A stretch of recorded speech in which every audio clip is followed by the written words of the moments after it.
जय हिंद कक्षानों के विद्यार्थियों। आप सभी का फिर से स्वागत है आपके चैनल पर। तो जैसा कि हम लोग सीख रहे हैं काव्यांश को कि किस तरीके से आपके एग्जाम में प्रश्न पूछे जाएंगे और उनको हल करने का तरीका क्या होगा। तो आइए हम लोग आज कबीर यानी कि साखी पद से पद्यांश 2 की व्याख्या सीखने का प्रयास करेंगे कि कैसे व्याख्या को लिखा जाए, प्रसंग क्या होगा। तो हम लोग रटने का काम नहीं करते हैं, सीखने का प्रयास करते हैं कि कैसे सीखा जाए। चलिए, हमें पता है कि संदर्भ पहले लिखना होता है, लेकिन संदर्भ लिखने से पहले हमने आपको बताया है कि आपको 3 बातें मालूम होनी चाहिए। पहला ये कि पुस्तक का नाम, दूसरा पाठ का नाम, तीसरा लेखक का नाम। तो ये 3 बातें अगर मालूम होती हैं तो हम लोग लिख लेते हैं आसानी से। तो हम लोग लिखेंगे, पहले देखिएगा संदर्भ जो हमने पहले वीडियो में यानी कि पहले पद्यांश में जो बताया है, वो कबीर के जितने भी पद्यांश होंगे उन सभी का संदर्भ बदलने वाला नहीं है। सेम संदर्भ होगा, वही संदर्भ हम लोग लिखेंगे। तो हम लोग आज संदर्भ नहीं लिखेंगे, केवल इतना जान लेते हैं कि ऐसे संदर्भ कैसे लिखते हैं कि प्रस्तुत पद्यांश में या कि प्रस्तुत पद्यांश हमारी पाठ्य पुस्तक हिंदी खंड काव्य में संकलित साखी पद से या साखी शीर्षक से अवतरित है। इसके रचयिता या रचनाकार श्री कबीर जी हैं, ठीक, कबीरदास जी हैं। ये हमारी संदर्भ हो जाएगी पूरी। फिर हम लोग प्रसंग लिखना प्रारंभ करेंगे। क्या लिखेंगे? प्रसंग। प्रसंग लिखने से पहले हमें क्या करना चाहिए कि जो पद्यांश दिया है, जो पंक्तियाँ दी हैं, इनके बारे में, किसके बारे में इनका वर्णन हुआ है, यदि हम इनके अर्थ जान जाएंगे, वर्णन हमें पता चल जाएगा, तो हम लोग आसानी से बता देंगे कि इसका प्रसंग क्या होगा। तो आइए हम लोग देरी न करते हुए एक बात बोलना चाहते हैं कि जो भी चैनल पर नए हैं वो लोग सब्सक्राइब ज़रूर कर लिया करें, ताकि मेरा भी मनोबल बढ़ता रहे। और आप लोग कमेंट करके बताते नहीं हो क्लास कैसे लगे, क्या आप लोग सीख पा रहे हो या नहीं सीख पा रहे हो, ये ज़रूर आप बताया करें। और क्लास को लाइक भी किया करें, यदि आपको अच्छा लगे तो कर दिया करें, ठीक है। तो हम लोग आइए एक एक शब्दों, कठिन शब्दों के अर्थ जानना चाहते हैं। राम नाम। राम नाम का अर्थ क्या है? राम रूपी नाम, ठीक है, राम नाम से है कि ऐसा ही रहेगा। पट तरे। पट तरे का मतलब हम लोग लिख लेंगे बदले में। क्या लिख लेंगे? बदले में। देवे मतलब देने को, देवे को या देना। कौ मतलब को। कछ मतलब कुछ। कछ मतलब कुछ।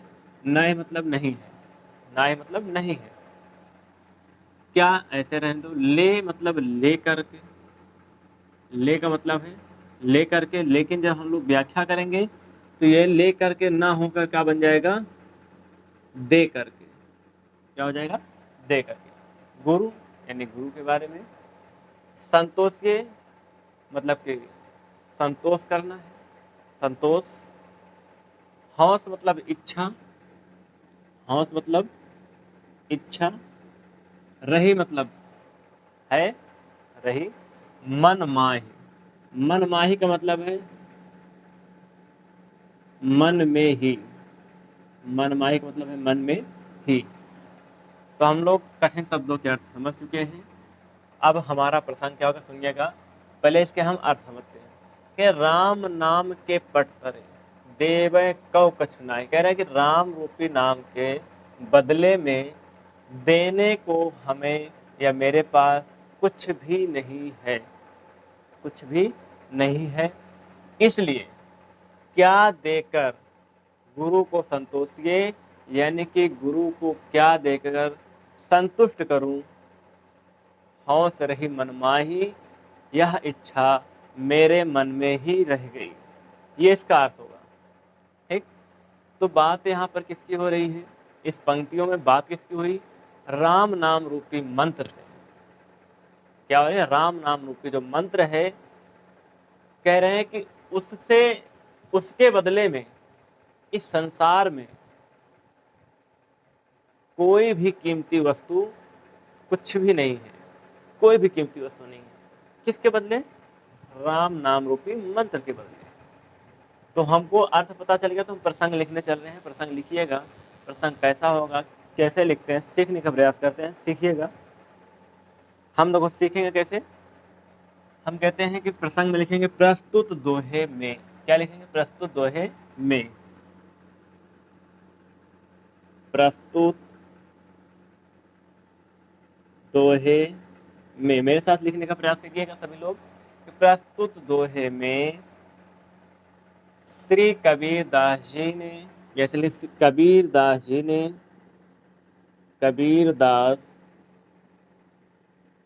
जी ने, प्रस्तुत दोहे में कबीरदास जी ने बताया है कि,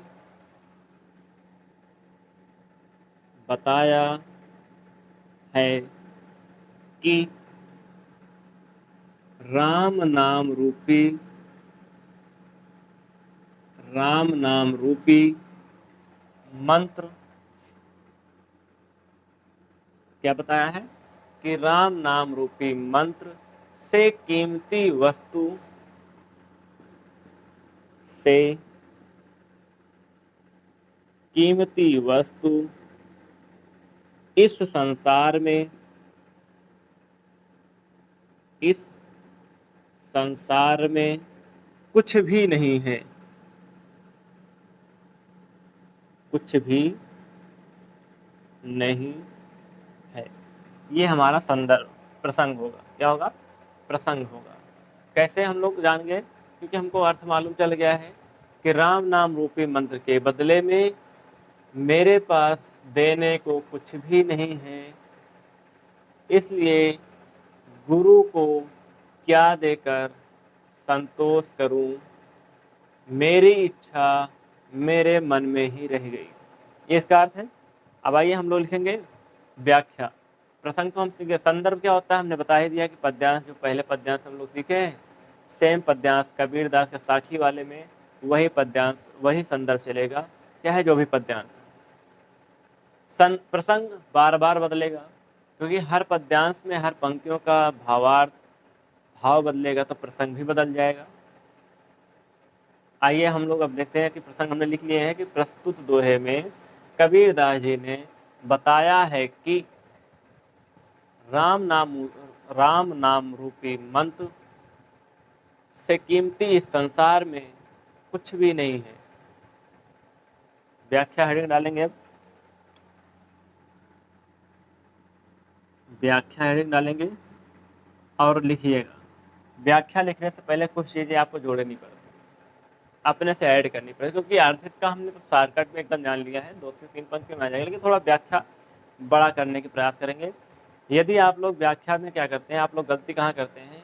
आप लोग गलती ये करते हैं कि आप पेज को भरने में लग जाते हैं, फिर आपके नंबर कटने प्रारंभ हो जाते हैं। आप लोग को पेज को भरना नहीं है, सिर्फ आपसे जितनी बात बोली जाए आप उतनी बात कर दीजिए, पेपर में आपको पूरे अंक मिल जाएंगे। क्यों? क्योंकि उन्होंने कहा है इसकी व्याख्या कीजिए। आप उसमें दुनिया भर की टीम टाम चीज़ें लिख देते हो, इससे आपके नंबर्स कटने प्रारंभ हो जाते हैं। तो व्याख्या लिखने से पहले हम लोग कुछ जोड़ेंगे, कुछ पंक्तियाँ लिखेंगे। क्या लिखेंगे? कि प्रस्तुत पद्यांश में, मैं बोल रहा हूँ मेरे साथ साथ लिखिएगा, मैं लिखूंगा तो बहुत ज़्यादा लंबा चला जाएगा, क्योंकि मैं लिखूंगा तो कुछ देर रुकूंगा, फिर लिखूंगा, फिर बोलूँगा। तो मैं बोल रहा हूँ, आप लोग साथ साथ लिखिएगा कि प्रस्तुत पद्यांश में कबीरदास जी कहते हैं, मेरे सतगुरु ने, क्या कहेंगे? मेरे सतगुरु ने, देखो पहले वाले लाइन पकड़ रहे हैं, मेरे सतगुरु ने मुझे जो राम नाम रूपी मंत्र दिया है, क्या कहेंगे? कि मेरे सतगुरु ने मुझे जो राम नाम रूपी अनमोल मंत्र दिया है, उसके बराबर, पढ़ता है मतलब बदले में या बराबर में, उसके बराबर देने के लिए मेरे पास कुछ भी नहीं है।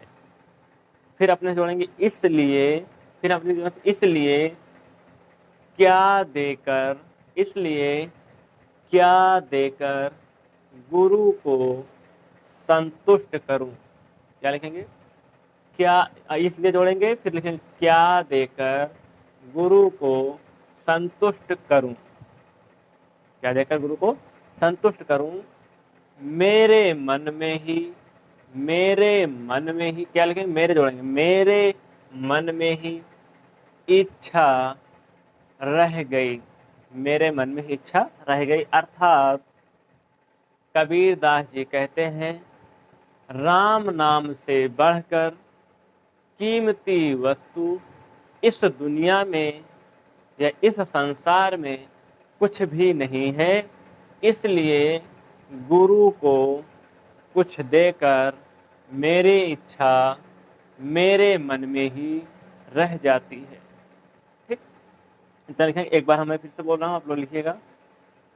लिखेंगे कि प्रस्तुत पद्यांश में कबीर दास जी कहते हैं, मेरे सतगुरु ने मुझे जो, इतना आप लोग जोड़िएगा, राम नाम रूपी अनमोल मंत्र दिया है, अनमोल मंत्र दिया है। उसके बाद आगे आएंगे, दिया है उसके बराबर, पढ़ते रहे, मतलब उसके बराबर देने को कुछ भी नहीं है। फिर लिखेंगे, इसलिए क्या देकर गुरु को संतुष्ट करो। संतोष का मतलब क्या होता है? संतुष्ट करो, संतुष्ट करो। क्या देकर गुरु को संतुष्ट करूं। मेरे मन में ही, मेरे अपने से जोड़ेंगे, मेरे मन में ही इच्छा रह गई या यह इच्छा रह गई। अर्थात कबीर दास जी कहते हैं, राम नाम से बढ़कर कीमती वस्तु इस दुनिया में कुछ भी नहीं है। इसलिए गुरु को कुछ देकर मेरी इच्छा मेरे मन में ही रह जाती है। ये आपकी पद्यांश की व्याख्या पूरी होती है। उम्मीद करते हैं कि आप लोग सुनकर लिख लिए होंगे और नोट बना के तैयार कर रहे होंगे। आगे हम लोग कल देखेंगे पद्यांश 3 को सीखने का प्रयास करेंगे। ऐसे ही आपको क्लास पढ़ने के लिए आप लोग चैनल को सब्सक्राइब जरूर करिएगा। शेयर नहीं करते हो आप लोग ना, आप लोग को लगता है कि हम शेयर कर देंगे तो दूसरा भी अच्छे से पढ़ लेगा, मेरे से तेज हो जाएगा। भैया अपने मन को, भ्रम को निकालो। जो मेहनत करेगा वही तेज होगा, वही पढ़ने में अच्छा होगा।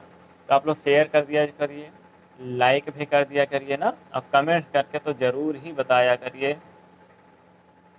कि आपको क्लास में क्या आप कुछ मुझसे सीख पा रहे हो या नहीं सीख पा रहे हो।